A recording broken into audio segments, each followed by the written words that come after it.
Hello, Packers fans. Welcome to the Green 19 podcast. My name is JR Radcliffe. I am joined once again by Tom Silverstein, Ryan Wood, reporters for PackersNews.com. They're at Lambeau Field getting ready for a pretty big battle for the Packers against the Minnesota Vikings in Minnesota. Their playoff hopes hinging on these last two games. And the story right now, though, it's kind of off the field, but also very much on the field. With what has happened coming into the week. On Wednesday, we learned that Jaire Alexander, the cornerback who finally came back from injury in that game against the Carolina Panthers, will be missing this game. He is on a one-game suspension issued by the team for conduct detrimental to the team. We talked a little bit about the coin toss and the sort of randomness around him sort of inviting himself on the field, calling tails. It was a whole thing. And apparently that was one of many things that led to this decision. So that's obviously where I want to start. We'll talk about the Vikings quarterback situation. They're not going to have TJ Hawkinson now with a major injury. That's a big deal, I think, for the Packers. But we got to start with Jaire.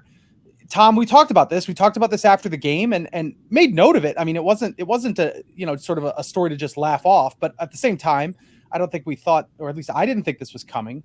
Did you see this as a big enough deal that this would be the action that the Packers would be taking? This did catch me off guard, but at the same time, it kind of makes sense when you and you wrote all about it at PackersNews.com, what transpired. I mean, it was pretty brazen for him to do what he did, and it almost cost them. And it's understandable, I guess, that there would be some repercussions. So when you heard about this, what went through your head?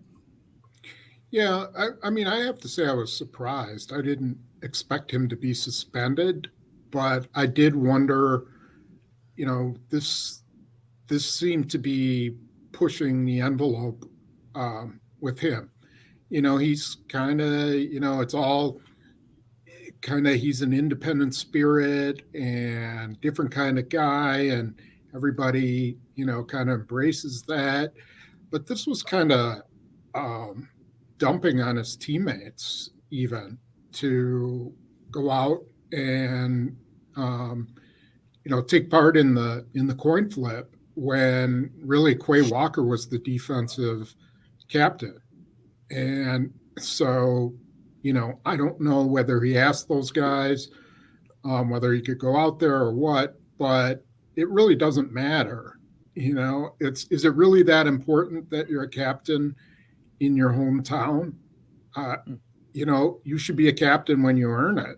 And, what you want to do when you're in your hometown is play the very best game you could possibly play. And then people will be talking about you, not after a coin flip. So I'm not surprised. I mean, I think there's some other things that were involved in that. And I think they had kind of a come to Jesus meeting on Wednesday. And it was about being a good teammate and following the rules and let's clear the air on whatever it is that you're trying to do. And this is how we see it.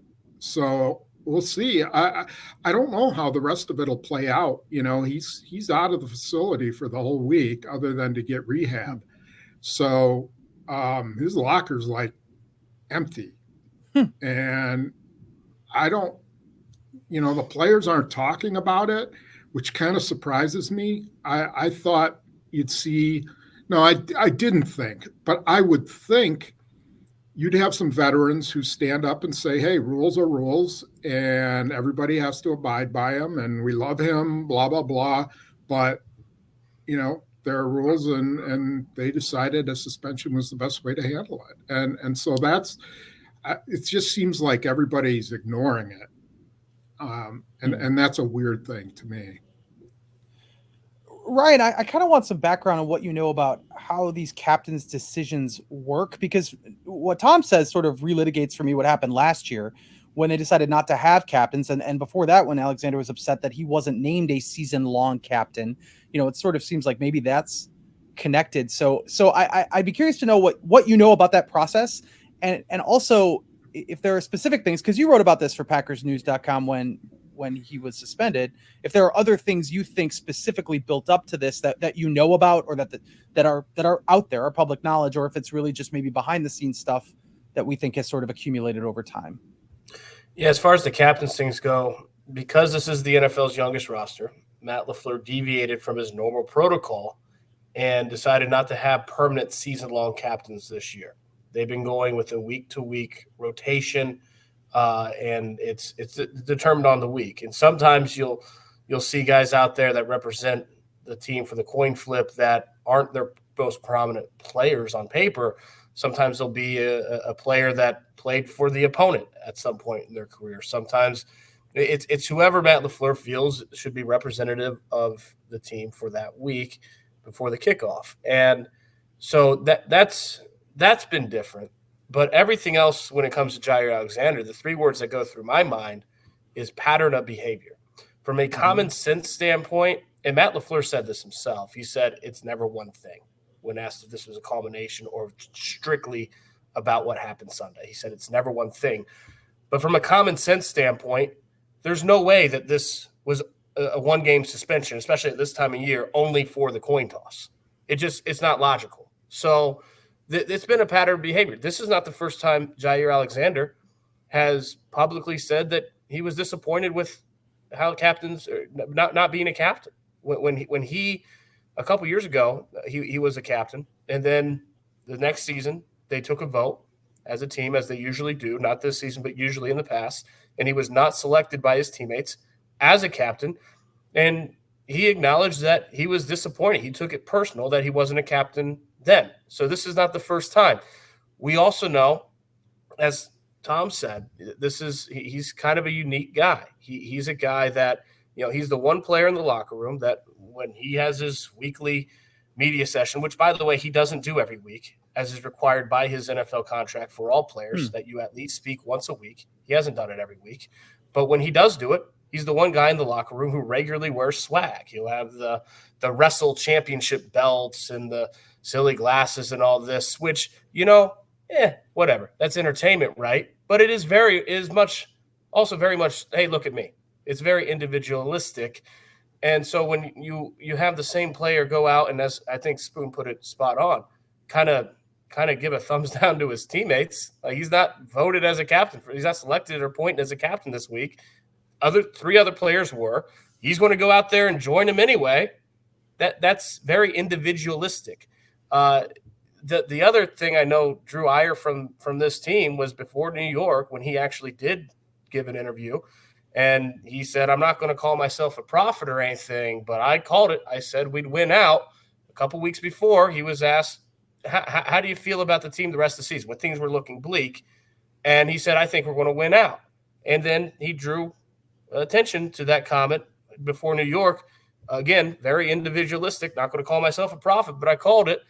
And it was taken very much as he's guaranteeing a victory against the Giants this week. The Packers went on and lost their next two games. So usually players don't draw that kind of attention to themselves when they're not playing. Before Sunday, he missed 6 straight games with a shoulder injury. Matt LaFleur made clear the injury, a miscalculation, Matt LaFleur said on the team's part to not put him on injured reserve, which would cost him 4 games instead of 6 games that he ended up missing. That the suspension had nothing to do with that miscalculation, with the fact that he spent 6 weeks on the sideline when he was expected to miss shorter time, had nothing to do with that. But there's a pattern of behavior when it comes to individualistic behavior. Tom, you said something last week that's sticking out in my mind about how as long as the play outshines the, I guess, weirdness, for lack of a better term, he's still going to be out there. And this is a really big matchup. I mean, it's no secret Justin Jefferson is going to be one of the biggest receiving threats they face all year, and having Jaire Alexander would be a huge asset there. But maybe the part of the calculation is that we kind of reached that threshold where they just had to do something, or the play wasn't matching it either. It's not like the secondary had a marvelous week against Carolina, and we've spoken before about how the Valentine secondary was working. It was having some success. So I don't know if this is if on the field is calculated at all in this. I'm certain the Packers would say no, but there's also that aspect. Maybe that's the cynical part of me saying, I think they could maybe afford to do it now, despite the matchup that's ahead. What do you think about that? Well, to me, it was LaFleur had to make a decision, and I think Gutekunst helped him make it. if you are going to show authority in your locker room and people are going to have any respect for you, if they're going to break the rules, you've got to do something about it. And what he did was a big, thumb, in the nose, thumbing his nose at LaFleur and whoever else. And that's not a good look. And it's especially when your players are going to be, it's a national story. And then your players are looking at you like, oh, okay, let's see what happens with this. And, as a coach, you have to judge, is the player super popular and is everybody going to turn on you, the coach, or do you need to make a statement about, behavior? And I think, I think there's a couple things. I think one, LaFleur needed to make that statement. And the other is maybe they want to see whether they can survive without him. And then they'll see what happens in the off season. So, maybe they go up against Justin Jefferson and play Carrington Valentine and Eric Stokes there and see whether they got enough to move on without Jaire Alexander. Because I don't know. I mean, LaFleur went out of his way to say the relationship is, repaired and looking good and they can't wait for him. But there's still some season left. And if I'm them, I would be considering what the future might look like. And do I have enough to move on from him? Ryan, how do you think the Packers handle Justin Jefferson now without Alexander? Some of this is the quarterback is going to be Jaren Hall, we believe at this point. So, somebody's got to throw it to him, and it's an adventure for Minnesota on that front and has been all year. But this is obviously a big battle and a really tough individual matchup here. Do you think the Packers have the wherewithal to at least keep him in check, to keep him from going off on them in this game? How they handle him, not well. Is oh no, I expect them to handle Justin Jefferson without Jaire Alexander. We saw it last year, and now Jaire Alexander this year has been banged up, and we don't know if it would repeat itself. But we saw it last year in the week one. Justin Jefferson had 9 catches, almost 200 yards, 2 touchdowns without Jaire Alexander getting the bulk of coverage responsibility. Later in the season, they come to Lambeau Field. Jaire Alexander gets the bulk of coverage responsibility, and Justin Jefferson has 1 catch for 15 yards. It was a night and day difference. When the Vikings came to Lambeau Field this year, they had Jaire Alexander. They didn't have Justin Jefferson. He was on IR. Now it's the inverse. There's Justin Jefferson. I don't care who's throwing to him. It's going to be a long day. I imagine it's going to be a lot of zone. They really need to get pressure on Jaren Hall and get him rattled, affect the quarterback, because kind of like the Tampa Bay Buccaneers game when they couldn't cover anybody on the back end and they had 5 sacks on Baker Mayfield, and if they wanted an incompletion, you basically had to get a sack. It's going to be – it sure seems like it's going to be that kind of game again. What's their best pass defense? Their pass rush. It's not – you can't just sit back and let Justin Jefferson run wide open through the secondary. You've got to get after the quarterback this week, and if you don't, you got to have a quick play clock, and if you don't, you're dead. It's not going to look pretty.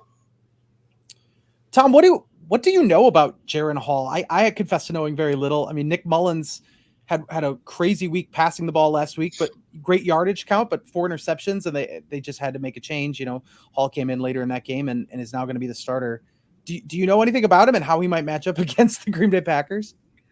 Well, I mean, I know he's from BYU, and BYU always has really pretty fundamentally sound quarterbacks, maybe Zach Wilson, excluded.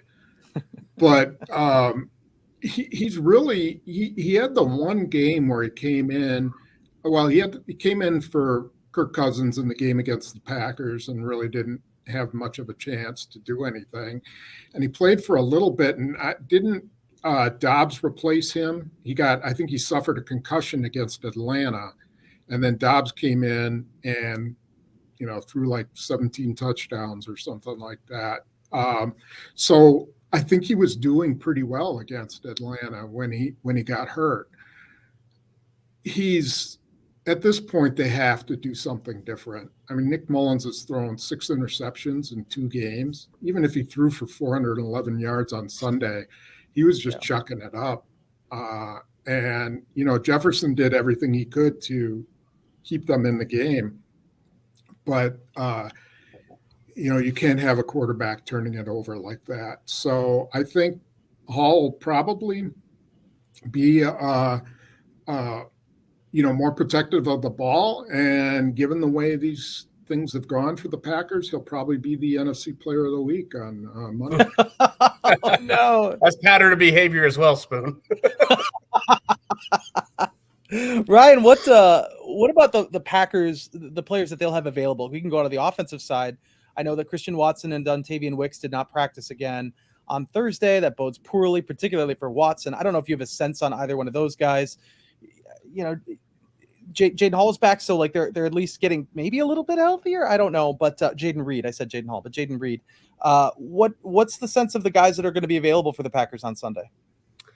I had a sense yesterday with Christian Watson not practicing but stretching with the helmet that he might really have a chance to play this week. His first hamstring injury this season was 3 games.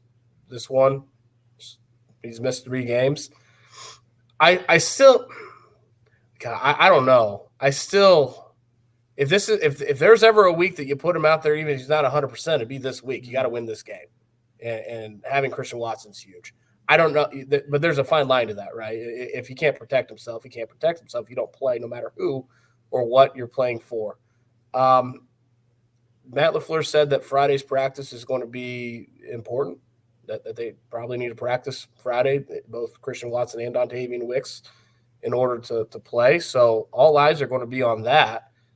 But it's hard to get a gauge before Friday's practice. But if there's ever a week that you got to have them on the field, this is essentially a playoff game. So it wouldn't surprise me in the least if they both were on the field. I don't have a good feel until Friday.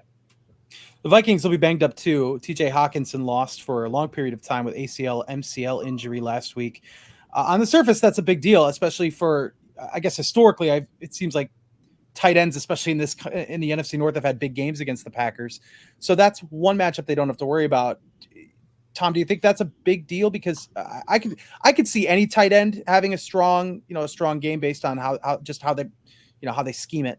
Doesn't really matter if it's a great tight end or not, but TJ Hawkinson was a pretty good tight end. So do you see that as a maybe a bit of a game changer for the Packers? Well, it is a big deal. I don't know if it's a game changer, but it's a big deal. I mean, he's arguably going to be the all-pro tight end in the NFL. Mm-hmm. I mean, the guy's got 95 catches or something like that.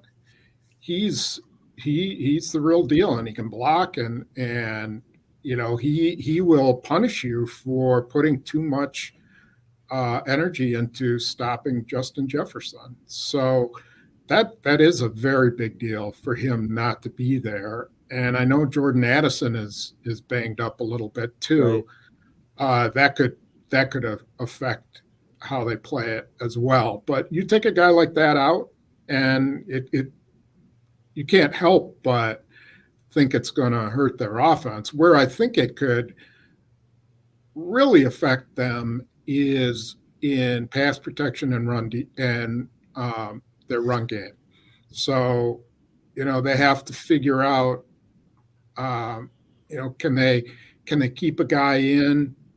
Do they keep a tight end in and try to, block the Packers pass rush? Or, with Hawkinson, he could stay in and block, or he could release and really hurt you down the field if you rush too many guys. So I think that's where maybe it's a little bit of an advantage. Like the Packers might be able to dictate a little bit more because he's gone. So we'll see. Kevin O'Connell's pretty good at coming up with different ways of different formations, different personnel sets. And so without Hockenson, I think we will see some different looks. Speaking of defending tight ends, just thinking about linebackers, knowing Devondre Campbell has been a little dinged up, and I'm guessing he won't play either. That I'm curious, Ryan, just a progress report on where you think Quay Walker is at this point, coming toward the end of his second full season in the NFL. There are times, I mean, he obviously he's trusted by the defensive coaches. He's got a big responsibility on that defense. It seems like it's pretty up and down. You know, if you listen to the After Further Review podcast, you hear a lot of, there are things Quay Walker could work on, I suppose. But what have you seen from him? Do you feel like he still has potential to be a really great linebacker in the NFL? Is it how far away is he from that at this point? Just give me a sense of where you think he's at. Yeah, he's probably the second most important player on their defense from week to week. Now you could argue Jaire Alexander is, but it's either Quay Walker or Jaire Alexander behind Rashawn Gary. He had such a great start to his season. The pick 6 in Chicago week 1, dropped an interception week 2, but certainly looked like he was going to make strides this season as a playmaking inside linebacker, which is really to be a superstar at that position. You got to make big plays. That's what separates the top of that position in the league to everyone else. That hasn't been there. But I think he still has the athletic profile, the potential, the talent. He's a young guy to develop into that. That's going to ultimately be the deciding factor, though. As far as, there's a big difference in their run defense when they have Quay Walker on the field and when they don't. His athleticism and his range it's almost night and day. They've given up 200 yards 4 games this season, and their past 2 that they've given up 200 yards, they didn't have Quay Walker on the field. So that's cause and correlation, right? There's a reason for that. So having him out there, I do think makes a big difference. He's awfully important to that defense. That's just, to me, that the next step that he has to take. Can he be a playmaking inside linebacker that really, when you look at the all-pro list, those guys make big plays, and we haven't seen that yet from Quay Walker. Tom, I'm going to circle back and talk more about the defense as a whole again with this Alexander issue in there as well. We've obviously spent a lot of time talking about Joe Barry, the coordination, the defense as a whole. There is some thought here that this is just kind of a disaster at this point, between the struggles they've had and now the discipline issues. Does it feel that way? Does it feel like this is a little bit of a rudderless ship, or, is the Alexander thing, does that just need to be completely separate from the struggles that they've had on the field and sort of treated just as 2 isolated incidents in separate silos?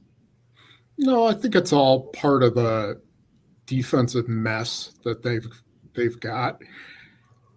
Joe Barry will pay the ultimate price for what's happened this year on defense, and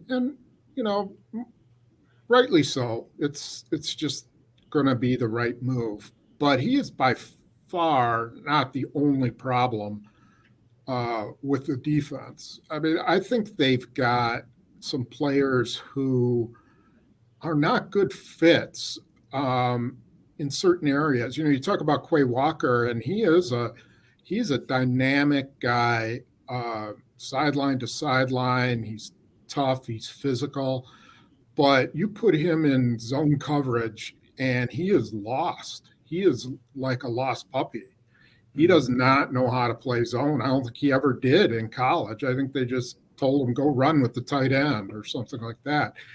And you see it game after game that he has these problems. And this is where your defensive coordinator's got to come in and say, all right, well, Quay Walker's really good, but I don't know, let's find another option. If we're gonna play zone, let's think about some third downs where we bring in another safety, or maybe play Eric Wilson, who can run like crazy. I mean, he's extremely fast, smaller linebacker for coverage. Things like that. It's like you have these weaknesses in your players, and then you've got to figure out the way to mitigate that. And often that's with different personnel groupings. Now, the Packers also, I think it's like a rudderless unit. They don't have somebody who's dynamic and saying, hey, this is the way stuff has to go. I think they all just kind of, meander along in the locker room. I think they do try to do their jobs. They try to play to the best that they can, but I don't think there's a bell cow guy who is out there saying, look, you guys, you can't keep making the same mistakes. This is on you. We can't blame everything on Joe Barry. I don't think they have that kind of player. They don't have like a Tramon Williams. They don't have a Charles Woodson, guys who can speak when, Julius Peppers was another. He didn't talk a lot, but when he did talk, people really listened. And I don't think they have anybody like that. And they're not a completely young defense. They just don't have those kind of guys. They don't have a Rasul Douglas. Yeah. Rasul Douglas was that guy for them. I forget the game. I wish I offhand. I don't know if you remember the game before he was traded, who they lost to. He's in the middle of their losing streak. That's why he was traded, because Ryan Gutekunst thought this would be a rebuilding year. Might as well get a third-round pick. But in the locker room immediately after his last game here, it must have been 6 guys that came up to his locker as Rasul Douglas was sitting at his locker. And it wasn't just defense. Dontavian Wicks was one of them. Elton Jenkins came up. 6 guys, roughly, came up to Rasul Douglas's locker, and he was having conversations with each of them. And based on his public comments, the weeks before he was traded, it's pretty easy to kind of imagine what those conversations were. How do we fix this? What's going wrong? Let's get on the same page. There's no one else like that in this locker room. So they lost that with Rasul Douglas. I got a couple questions that are going to be a little bit bigger than this game. But before I get to that, Ryan, I'm going to come back to you. If there's anything else you want to highlight for this particular Vikings game, if there's something that you think maybe it's on the offensive side of the ball, maybe Aaron Jones getting healthy is a chance to be an X factor here. But just anything else that we haven't discussed that you are really paying attention to when you go to Minnesota.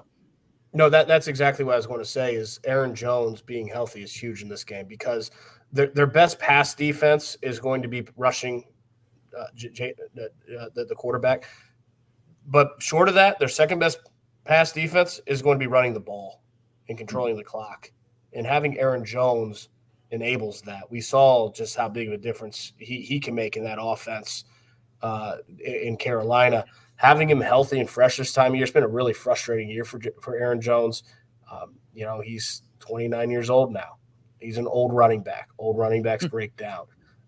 He's broken down. But to have him healthy and fresh now, it's very significant, because I don't see them covering Justin Jefferson on Sunday night. I just don't see it happening. So if you know that going in, we're going to have problems here. One, you rush the passer, but you got to run the ball. I think it's got to be a big game for Aaron Jones. Tom, I'll pose the same question to you. If there's any other storyline that you are particularly paying attention to as the Packers try to keep their playoff hopes alive. I think it's got to be a big passing day too.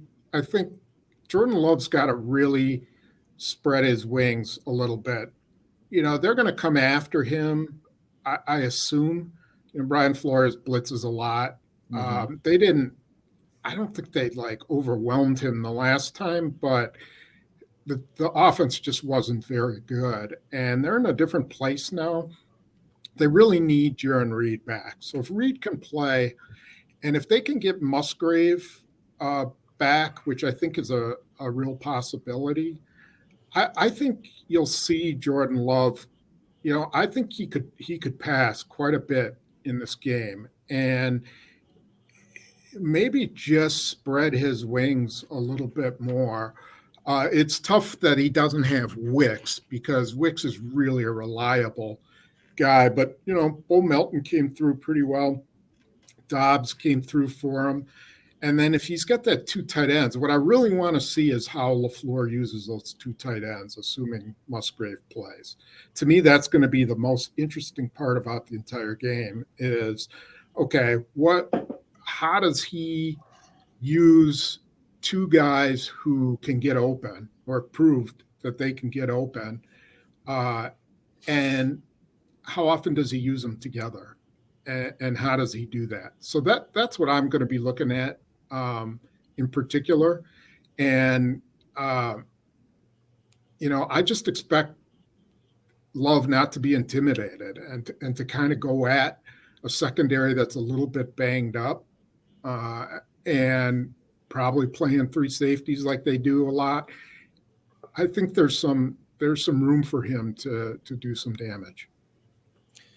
All right, taking an even further step back, the Hall of Fame, the Pro Football Hall of Fame, announced its group of finalists on Wednesday night, and Julius Peppers is in the mix. He is one of the guys he's going to be one of the 5 inductees in this class of 2024. Jaire Evans, who played a year for the Packers as well, known mostly as a member of the New Orleans Saints. But Ryan, I wanted to ask you if you have any particular memories of Julius Peppers. I think your time in Green Bay intersects with Peppers playing, and he's going to be known as a Carolina Panther, maybe a Chicago Bear as well.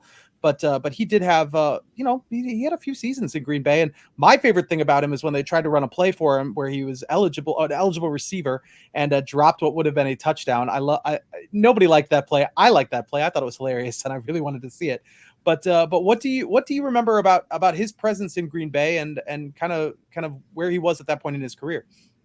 It's a really interesting question. So the difference between being year 1 on an NFL beat and year 10 is pretty vast. In year 1, they had Julius Peppers. In year 1, you're kind of a little bit, right? I mean, it's it's new. And I'd covered the SEC, 2 SEC programs, and I'd been on major beats, but covering the NFL was always it's what I set out to do when I decided to be a sports writer.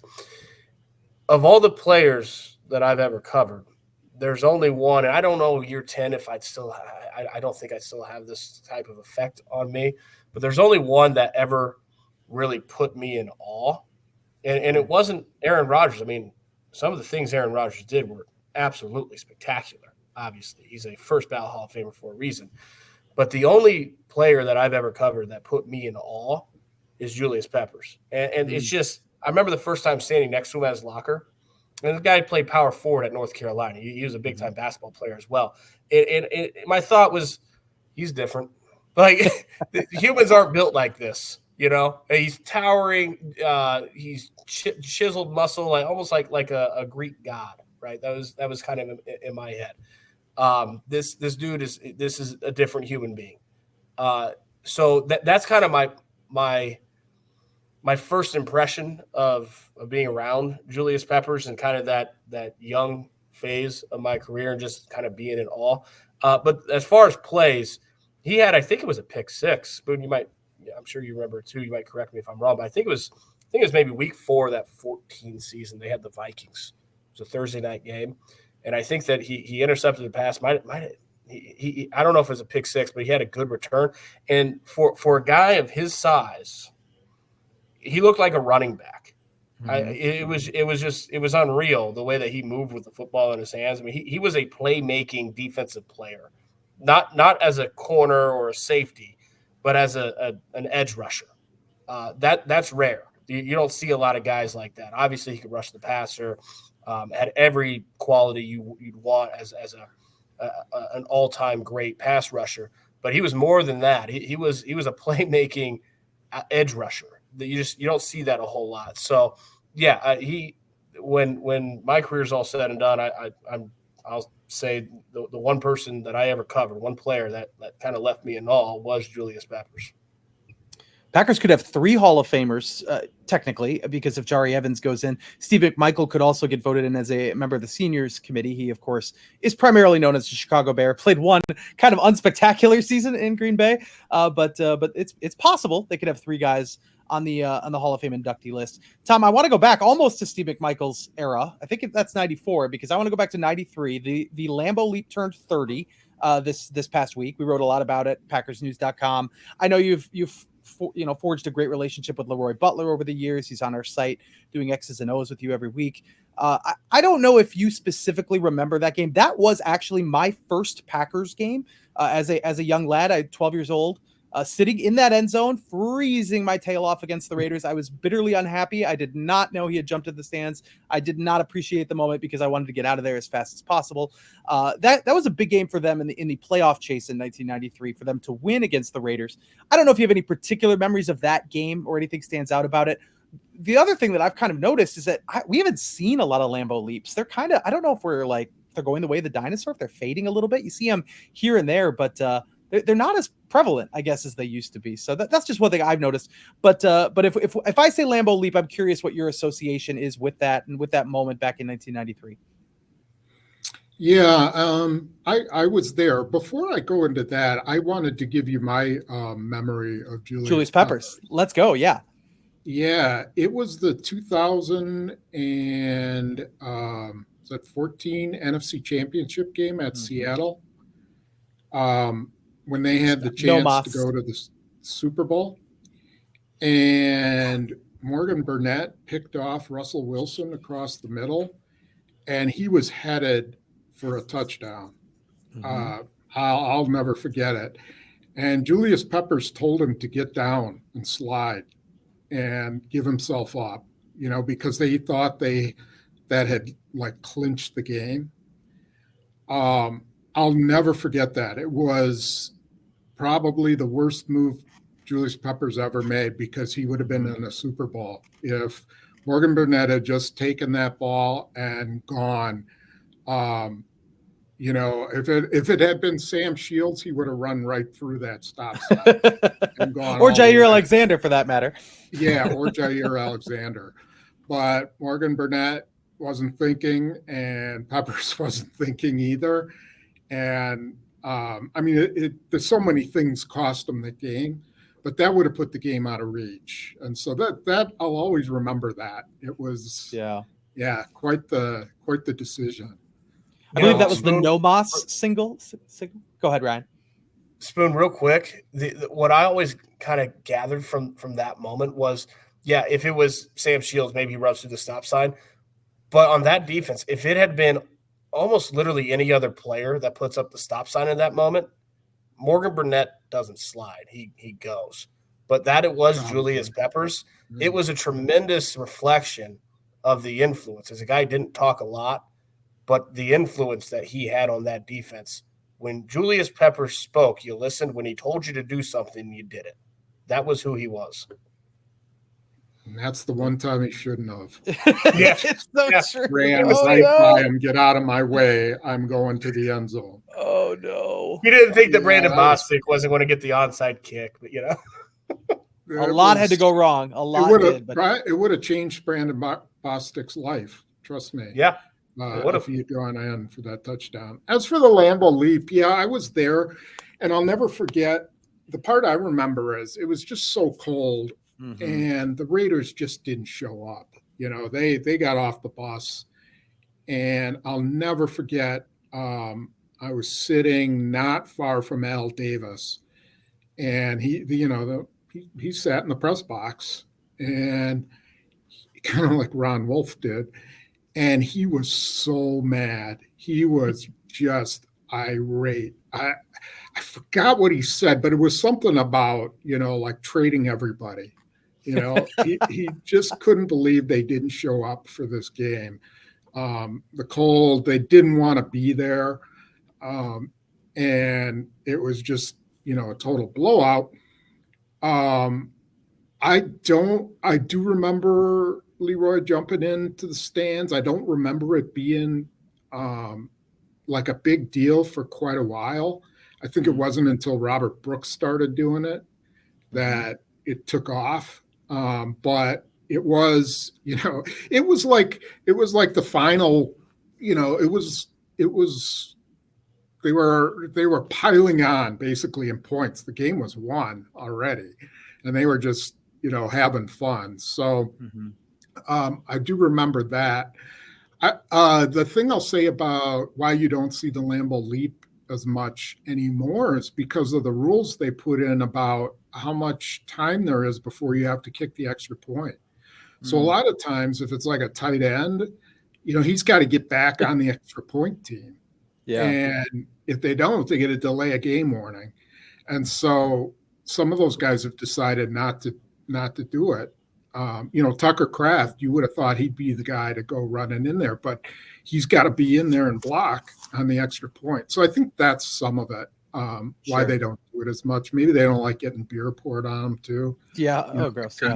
Stays with you for the whole game. So that's true.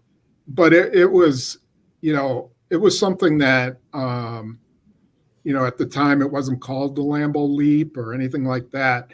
But, I haven't talked to Leroy quite often. It was really just something he did spur of the moment. I don't think he had thought about it. I don't think it was like something he had planned. I think it was just, hey, I just scored. I'm going. And of course, the most interesting part was that Reggie White stepped out of bounds, and it should have been. And the running back was down. Spotted. Is that official, Spoon? Because I'm honestly asking because I've heard about this, right? I've seen the play. I can't tell on the play. So is that like official? Did he definitely step out? I think he did. Yeah, I've looked at it a lot. It looked to me like he stepped out of bounds. Yeah. But who cares? I mean, he would have still done the leap. And so it just became tradition from that point. Yeah. Rich Ryman with a great story on that at PackersNews.com. These guys, Tom Silverstein and Ryan Wood, they've got it all covered for you up to this Minnesota game practice still this week. And then again, Sunday night football against the Minnesota Vikings. Huge game. Live blog that Tom will be running. Ryan Wood will be there. Pete Doherty. Find it all at PackersNews.com. And thanks for tuning into this episode of the Green 19 podcast. We'll be back after that game. Happy New Year's, everyone. Enjoy the New Year's Eve celebration, hopefully with a Packers victory for you. And then we'll be back to discuss it. Take care, everybody.